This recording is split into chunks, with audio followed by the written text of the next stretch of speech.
Hemostasis. Hemostasis defined as arrest or stoppage of the bleeding. Bleeding के बंद हो जाने की प्रक्रिया को हीमोस्टेसिस कहा जाता है।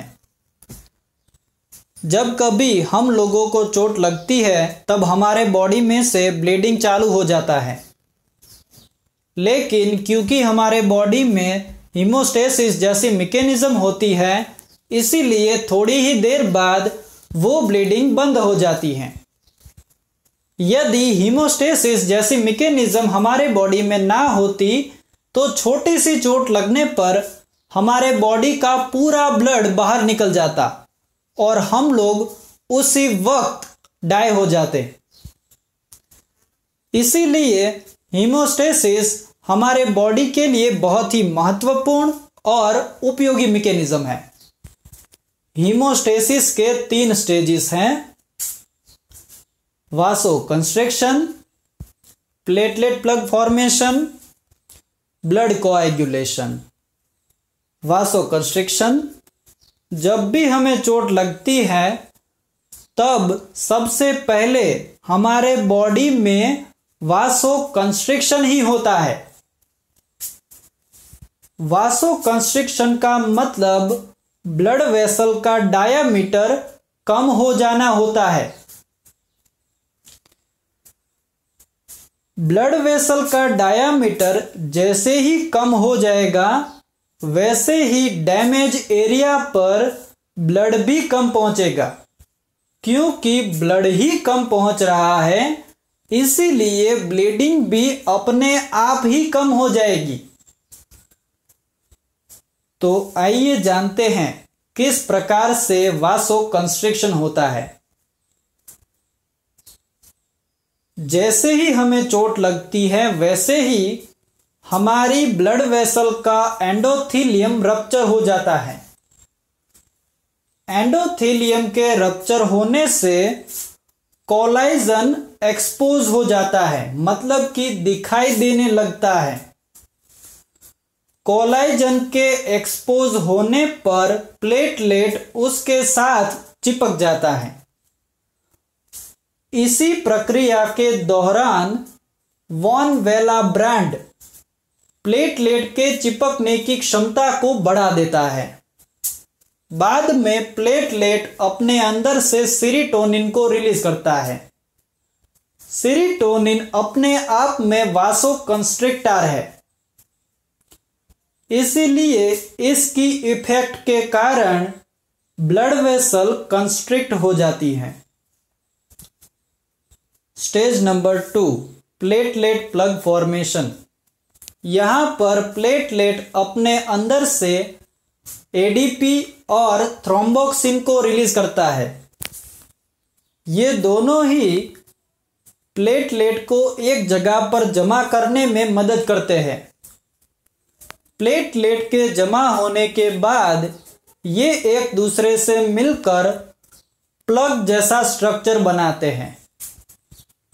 ये प्लग टेम्पररी टाइम तक रप्चर हुए पार्ट को ब्लॉक कर देता है, ताकि थोड़ी देर के लिए ब्लीडिंग बंद हो जाए।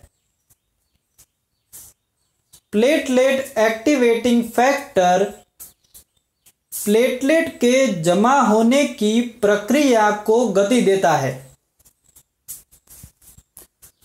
Stage number 3, blood coagulation. इस स्टेज में मेनली फाइब्रिनोजिन फाइब्रिन में कन्वर्ट होता है। फिर फाइब्रिन थ्रेड प्लग के साथ मिलकर एक स्ट्रॉन्ग ब्लॉकेज बनाते हैं। यहां पर ब्लीडिंग संपूर्णतः बंद हो जाती है।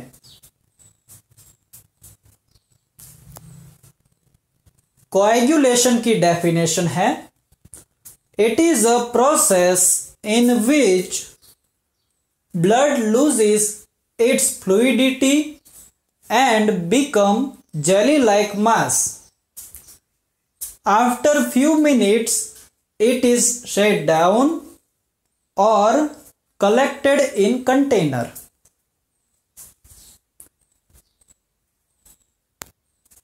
चोट लगने के कुछ ही वक्त बाद डैमेज एरिया पर ब्लड जम जाता है। इस प्रॉपर्टी के कारण ब्लीडिंग थोड़ी ही देर में बंद हो जाती है। ब्लड को जमा करने में जो भी सब्सटेंस हेल्पफुल होते हैं, हम लोग उस सब्सटेंस को क्लॉटिंग फैक्टर कहते हैं। कुल 13 क्लॉटिंग फैक्टर देखने को मिलते हैं।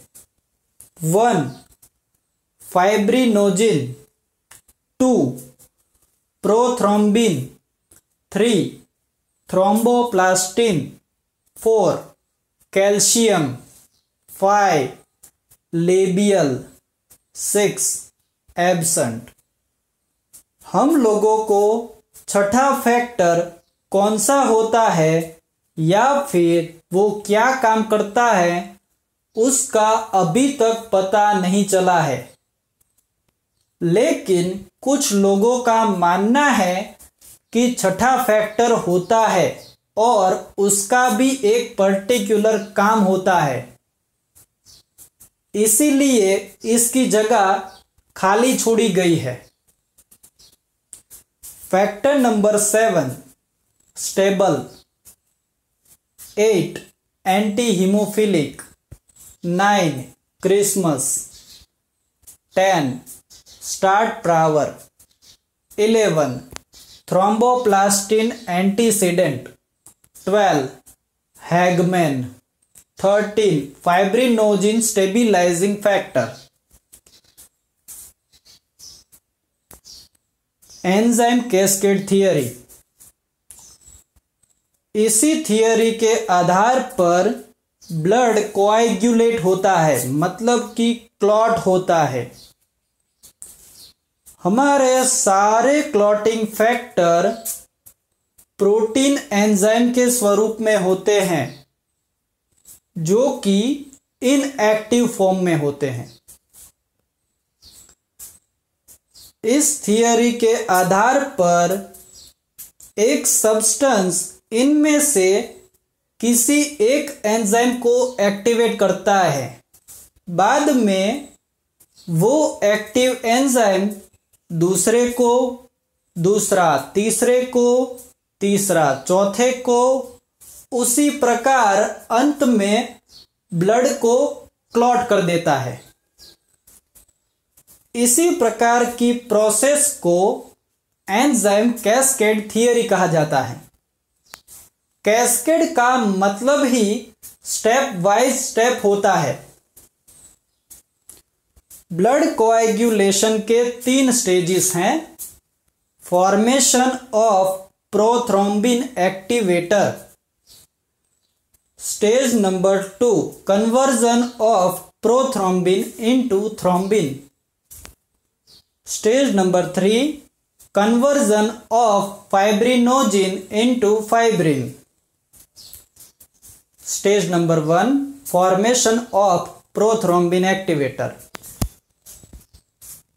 प्रोथ्रोम्बिन के एक्टिवेट होते ही ब्लड के क्लॉट होने की प्रोसेस स्टार्ट होती है।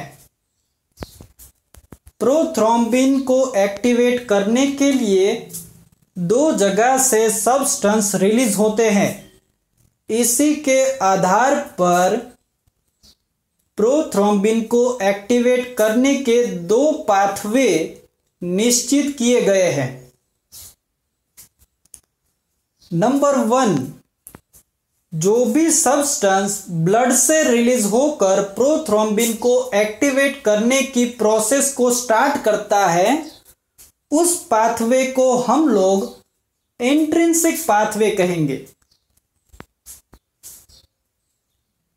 जो भी पाथवे टिश्यू से रिलीज होने वाले सब्सटेंस से शुरू होता है, हम लोग उस पाथवे को एक्सट्रिंसिक पाथवे कहेंगे। इंट्रिंसिक पाथवे की बात करते हैं। ये पाथवे ब्लड से प्लेटलेट को रिलीज करके स्टार्ट होता है। जैसे ही किसी व्यक्ति को चोट लगती है वैसे ही ब्लड वेसल का एंडोथेलियम रप्चर होता है और उसमें से कोलाजन एक्सपोज होता है।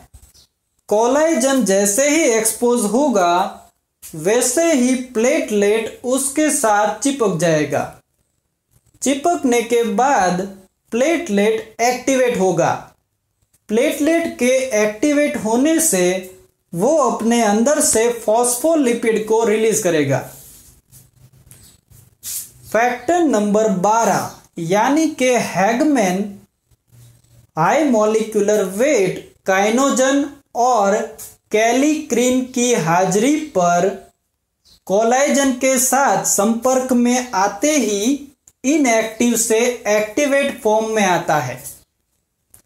Factor number 12 high molecular weight kininogen की हाजिरी में फैक्टर नंबर 11 यानी कि थ्रोम्बोप्लास्टिन एंटीसीडेंट को एक्टिवेट करता है। फैक्टर नंबर 11 फैक्टर नंबर 9 यानी कि क्रिसमस को कैल्शियम की हाजिरी में एक्टिवेट करता है। फैक्टर नंबर 9 कैल्शियम और फैक्टर नंबर 8 यानी कि एंटी हीमोफिलिक की हाजिरी पर फैक्टर नंबर 10 यानी कि स्टार्ट प्रावर को एक्टिवेट करता है। ये स्टार्ट प्रावर प्लेटलेट के द्वारा रिलीज किया गया फॉस्फोलिपिड के साथ रिएक्शन में आता है। इसी प्रोसेस के दौरान फैक्टर नंबर 5 यानी कि लेबियल प्रोथ्रोम्बिन को एक्टिवेट करता है। इस प्रोसेस में कैल्शियम आयन की हाजिरी आवश्यक होती है। इस प्रकार इंट्रिंसिक पाथवे में प्रोथ्रोम्बिन एक्टिवेट होता है। एक्सट्रिंसिक पाथवे, यहां पर चोट लगने से डैमेज टिश्यू के अंदर से थ्रोम्बोप्लास्टिन रिलीज होता है।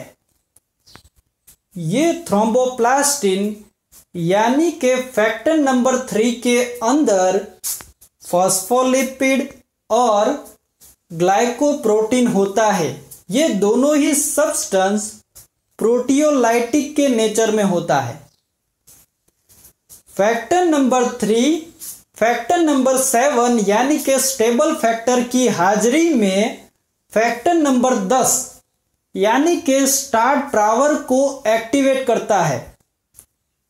यह स्टार्ट प्रावर फैक्टर नंबर 3 के अंदर जो भी सब्सटेंस मौजूद है जैसे कि फॉस्फोलिपिड, इसके साथ और फैक्टर नंबर 5 के साथ रिएक्शन में आता है। इसके बाद फैक्टर नंबर 5 यानी कि लेबियल प्रोथ्रोम्बिन को एक्टिवेट कर देता है।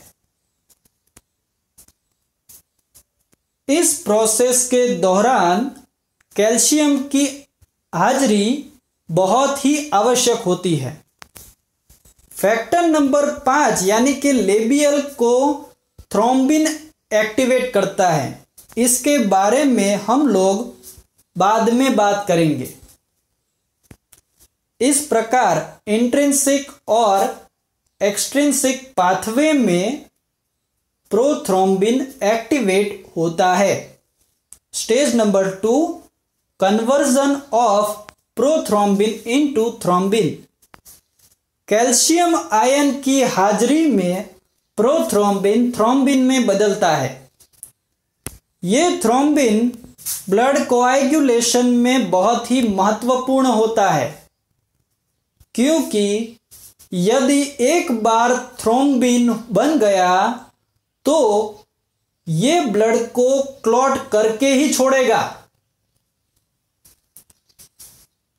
थ्रोम्बिन अपनी पॉजिटिव फीडबैक इफेक्ट के आधार पर फैक्टर नंबर 5 यानी कि लेबियल को एक्टिवेट करता है और वो लेबियल इंट्रिंसिक और एक्सट्रिंसिक पाथवे के जरिए ज़्यादा से ज़्यादा प्रोथ्रोम्बिन एक्टिवेटर को एक्टिवेट करने में मदद करता है।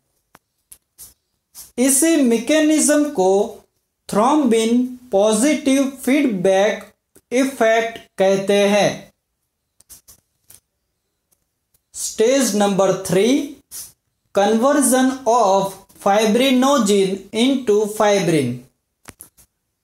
थ्रोम्बिन कैल्शियम की हाजिरी में फाइब्रिनोजिन को इनएक्टिव फॉर्म से एक्टिव फॉर्म में बदलता है। यह फाइब्रिनोजिन मोनोमर में होता है। कई सारे फाइब्रिनोजिन इकट्ठा होकर पॉलीमराइज होते हैं। ये फाइब्रिन थ्रेड लूज स्ट्रैंड में प्लग के साथ मिलकर ब्लॉकेज बनाते हैं। बाद में फैक्टर नंबर 13, जो कि फाइब्रिनोजिन स्टेबिलाइजिंग फैक्टर है, इसकी मदद से कैल्शियम आयन की हाजिरी में ये स्ट्रैंड डेंस हो जाते हैं, मतलब कि ये ब्लॉकेज स्ट्रांग हो जाता है। Blood clot. By definition, blood clot is a mesh of fibrin thread tangling with WBC, RBC platelets. Clot retraction। आप लोगों को पता ही है कि प्लेटलेट्स के अंदर 3 कॉन्ट्रैक्टाइल प्रोटीन होते हैं, एक्टिन, मायोसिन, थ्रोम्बोस्टेटिन। इनमें से थ्रोम्बोस्टेटिन क्लॉट को रिट्रैक्ट करने में मदद करता है।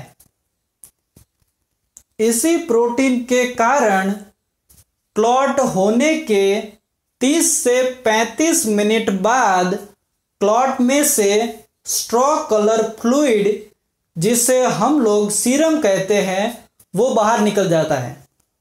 इसी को क्लॉट रिट्रैक्शन बोलते हैं। फाइब्रिनोलाइसिस। एक बार डैमेज एरिया हील हो जाए, फिर इस क्लॉट का डिस्ट्रॉय होना बहुत ही जरूरी होता है, क्योंकि यदि ये क्लॉट ज्यादा वक्त तक रहा तो वाइटल ऑर्गन को जरूरी मात्रा में ब्लड नहीं पहुंचेगा और ऐसा होने पर इन्फेक्शन जैसी कंडीशन डेवलप हो सकती है। क्लॉट को डिस्ट्रॉय करने के लिए प्लाज्मिन नाम के सब्सटेंस की आवश्यकता होती है। ये प्लाज्मिन इनएक्टिव फॉर्म में होता है। इसको एक्टिवेट करने के लिए प्लाज्मिनोजन की आवश्यकता होती है। ये प्लाज्मिनोजिन लीवर में बनता है। प्लाज्मिनोजिन टिश्यू थ्रोम्बोप्लास्टिन एक्टिवेटर की मदद से प्लाज्मिन को इनएक्टिव से एक्टिव फॉर्म में लाता है।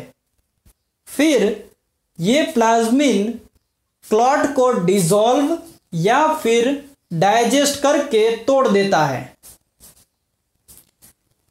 इस प्रकार हीमोस्टेसिस की सारी प्रक्रिया स्टेप बाय स्टेप चलकर हमारे बॉडी को डिफेंस करने में मदद करती हैं।